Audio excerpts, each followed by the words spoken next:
Raporti I fundit I laboratorit të gazetaris investigative I quajtur Koqani kompromisi ynë moral, me video pamje të papublikuara deri më tani, dokumente dëshmi të reja, rrëfime të trishta të mbijetuarve nga tragedia e zjarrit në diskotekën Puls në Koqan, dhe lot të familjarëve të cilët kanë humbur më të dashurit e tyre nga kjo tragedi, hapën edhe njëherë plagën e natës së kopshme e cila mori shumë jetë të reja, si dhe nxori në pah dëshmi të reja të cilat ngritën dyshime se disa inspektor tatimor dhe përfaqësues të MPB-s janë të përfshirë në çështjen e tragjedisë në Koqan, ndërkaq nuk janë të përfshirë në lëndët e prokurorisë. Në materialet e dorëzuara në IRL nga informatorët janë publikuar mesazhet e gjetura në telefonët e pronarëve të diskotekës Puls me inspektor të ndryshëm tatimor, inspektor policor dhe përfaqësues të tjerë policor, të cilët kanë bashkëpunuar me pronarët e diskotekës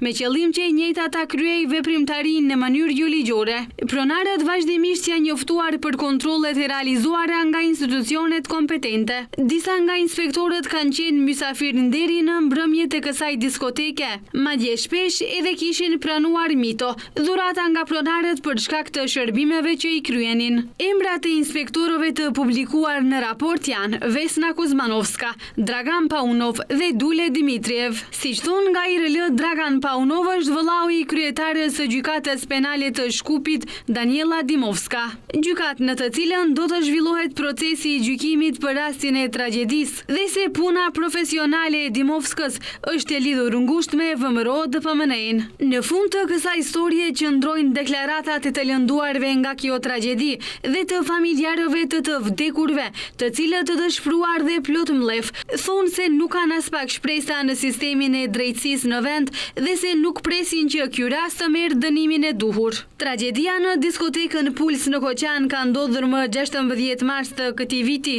ku humbën jetën 62 persona dhe u lënduan mbi 200 të tjerë.